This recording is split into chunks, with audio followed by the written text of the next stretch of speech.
ჩეხეთისა და პორტუგალიის დაპირისპირებაში გაირკვევა. სპორტის სამინისტროს თასის ფინალური სტადია დღეს ანაკლიაში დაიწყო. საქართველოს მასშტაბით შერჩეული 14 გუნდი წარმომადგენლობითი ტურნირის მოსაგებად გადამწყვეტ ბრძოლაში ჩაება.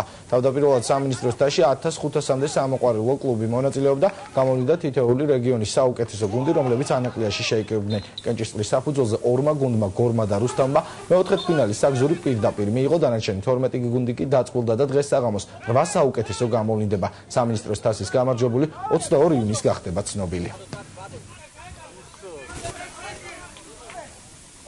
ფინალურ ეტაპზე რეგიონებს შორის გამარჯვებული 14 გუნდი იბრძოლებს პირველობისთვის და გამარჯვებულ გუნდს დააჯილდოვებს სპორტის და ახალგაზრდობის საქმეთა სამინისტრო ფულადი პრემიით 5000 ლარი. გუნდები არიან მობილიზებული, мотиваციაც საკმარისია, იმიტომ რომ საპრიზო ფონდი არის 10000 ლარი.